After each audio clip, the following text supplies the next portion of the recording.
Alright, I am back with another Destiny 2 video, and today I wanted to talk about something that has kind of like wormed its way inside my head, no hive pun intended, for a little while now, and it's a theory about kind of the ultimate villain of the Destiny Light and Dark saga. For a while now, we've been getting hints that there is essentially one central force pulling the strings behind the darkness. This is more or less confirmed in the new Witch Queen Collector's Edition journal, which posits the idea that one singular kind of wielder of darkness makes sense as opposed to kind of numerous wielders of the light.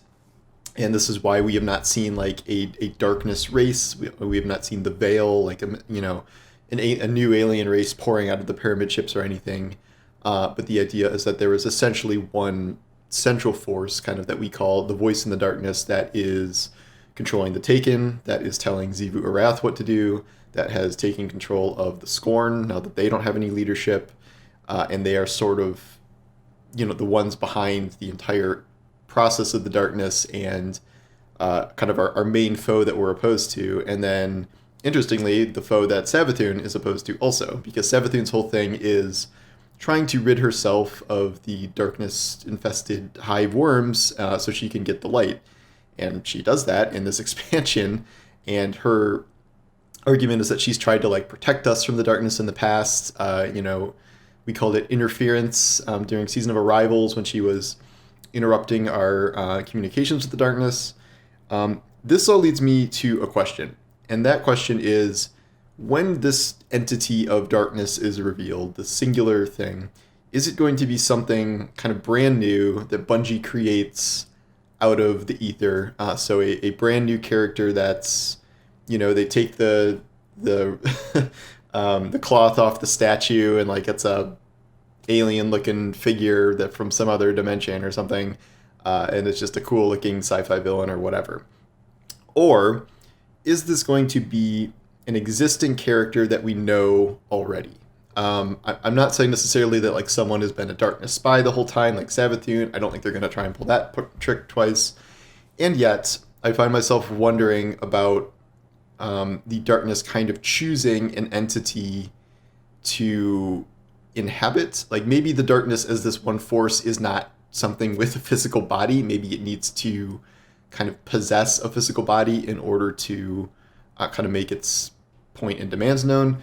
I mean, keep in mind what we've experienced with the darkness before. The first time we really talked to the darkness was at the end of Shadowkeep, and the darkness reveals itself in the form of a mirror of ourselves.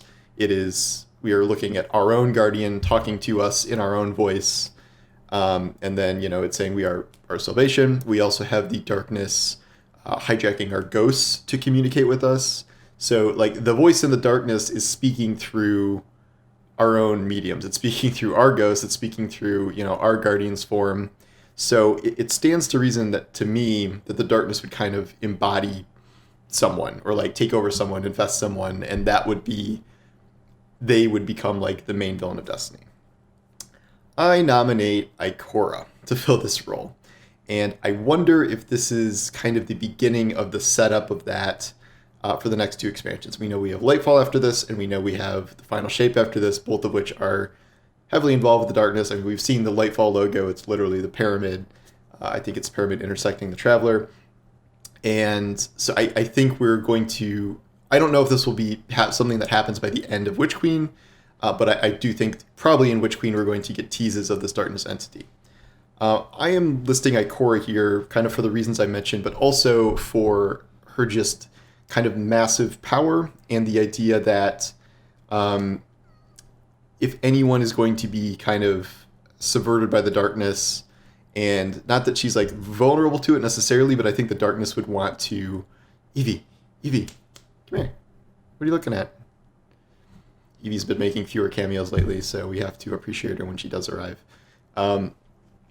It's just, we're kind of getting a new sense of how truly massively powerful Ikora is, and I think if the darkness was like kind of going after a guardian to embody its, to use as a vessel, I think she would be nominated.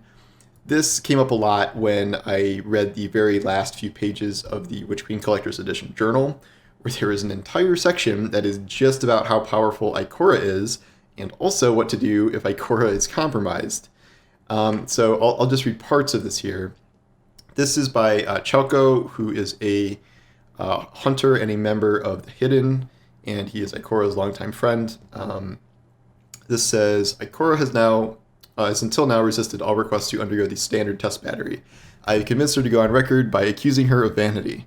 Her power can't be so astonishing that to merely assess it for a private file would cause serious unrest. In exchange, I have been induced to include her own philosophical cavil in paragraph 2. Although she has very demonstratively declared that she will not read this file, I don't believe her. And pretty much her comments after that are like, you can't really measure the light in a traditional sense, and like it's stupid to like do tests to try and like rank people's power and stuff, but that's exactly what he's doing. And so he goes on to say, Ikora ranks in the upper fraction of the 99th percentile of assessed warlocks on most available metrics of precision, restraint, and raw power. She is, in simplest terms, a 5th Sigma Guardian, 1 in 3.5 million. Given that millions of Guardians have been activated over the centuries since the collapse, and assuming that performance of Guardians on these metrics is normally distributed, we would expect about 10 Guardians of similar power to have existed. Probability favors Ikora's existence, but also her rarity. She is neither an average Guardian nor evidence for some special intervention by the Traveler. Complaints that her talents are overblown or inflated in order to reinforce her authority, or that she benefits from the special favor of a higher power, are sorely mistaken and ignorant of basic statistics. So this is essentially saying Ikora is one of the most powerful Guardians that has ever existed, which is not really something I'd heard before this, and we kind of know, we have other people in mind of like who has been the strongest Guardians. We know Osiris was supposed to be one of the strongest Guardians. I think he was the strongest Guardian before he lost his light. That made him a great target for Savathun because she has taken away the strongest light bearer. Saint is also supposed to be one of the strongest Guardians. Anna Bray is supposed to be one of the strongest Guardians ever. There's a whole story about, I think it was Twilight Gap, where she was shooting golden gun blasts that were so powerful they left like pools of light for I think weeks or something later. So she's very powerful. And then I think there's other people in the lore and history that have been super powerful too, but Ikora is on that list, if not near the top of that list. And then it says also that, I've read this when we went through the journal last time, but it is notable that Ikora initially performed at only 1 Sigma above the mean on most metrics. It was her lengthy experience in the field and in crucible exercises which brought her to her current exemplary state. Can we determine whether this was a process of activating extraordinary latent power or simply honing ordinary power to an extraordinary peak? Signs point to no. So she doesn't know, there's no real conclusion as to like how she got so powerful, but the idea is kind of that she has just trained so long and done so much that she has kind of refined herself to this level. This is kind of, us getting power. It's like power grinding, essentially, like the literal equivalent of power grinding, which I find interesting. Ikora is aware that I'm required to outline possible countermeasures in the event of her subversion. Of course, we are all aware that combat between Guardians is not a zero-sum contest of power. Context and tactics are decisive. Crucible champions dropped into the wilderness can be brought low by mere fallen skirmishers. Seasoned rangers may die from the first Crucible aspirant to skid knees first into them with a shotgun. Very funny, and that is definitely me. The fundamental challenge to defeating Ikora is that it is very difficult to create a context she cannot master. Her talents are honed toward acquiring and processing information. It would be difficult for even a Golden Age human to understand the time span she has lived or to grasp the depth and range of the intuitive mechanisms, both cognitive and paracausal, which Ikora has cultivated and internalized. She has achieved a limited clairvoyance, an arsenal of honed preconscious heuristics which deliver her with no more effort than water flowing downhill to her easiest path to victory. Her goal acts as an attractor in the chaotic landscape of possible futures. She is capable of correctly resolving quandaries like the halting problem, which a Turing machine could not compute given the entire age of the universe. In the great tradition of context multipliers versus brute force, Ikora is another victory for the power of context manipulation.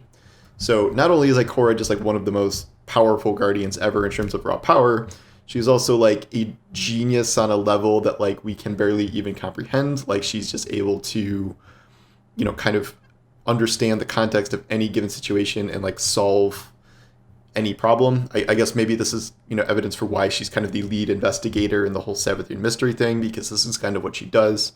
But then we go to actual countermeasures. One possible countermeasure is to create a false path to victory to decoy Ikora's senses. The paracausal nature of the light creates some difficulty because it can interact directly with the ontology. Ikora has a sense of truth qua truth. She may be aware that a deception is a deception simply because it is a deception. Therefore, a calculated fold in the tactical environment designed to draw Ikora into a vulnerable position may fail simply because it is intended to harm her. If I can name a single weakness in Ikora, it is her distaste for doubt. She thinks quickly and clearly. She is accustomed to receiving the highest quality information and subjecting it to the most pristine and multiply contingent analysis. Cut off her senses, make her anxious, force her to doubt herself, and then flood her with contradictory and high-stakes decisions which cannot be optimized. She will either paralyze herself or turn to raw fury. The fury, at least, is predictable. So I guess you could read this two ways. You can read this as... this could be a way that like Savathun messes with Ikora in the situation. I don't know if when Savathun was Osiris, if maybe she had access to these files, because Ikora did say she gave Osiris full access to all the hidden archives. So this might be in there. I'm not sure when it was written exactly, but that could make sense. But also, in regards to my theory here, I think this could be making the case that if we do have to face down Ikora in the future, these are possible ways to defeat her. I just think she is like a really, really ripe target for acquisition by the darkness.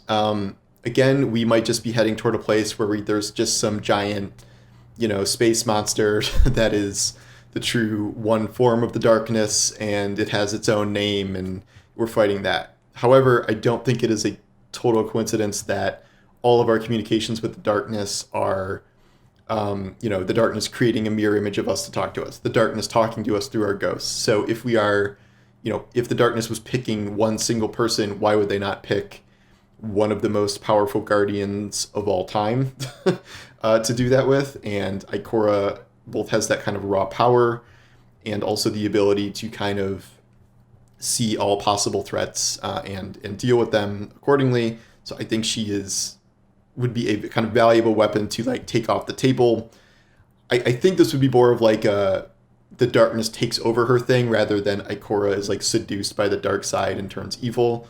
I don't imagine like that doesn't really say to me like her character doesn't feel like it would go down that path. But if the darkness just kind of like seized her, and if the darkness used this information, like create a false path to victory, and Ikora can see deceptions just because they're deceptions, like if the darkness could figure out some way to like trick and trap her, kind of using this information and like trying to, figure out her weaknesses, I could see her being like, consumed by the darkness and becoming their vessel essentially for the voice in the darkness.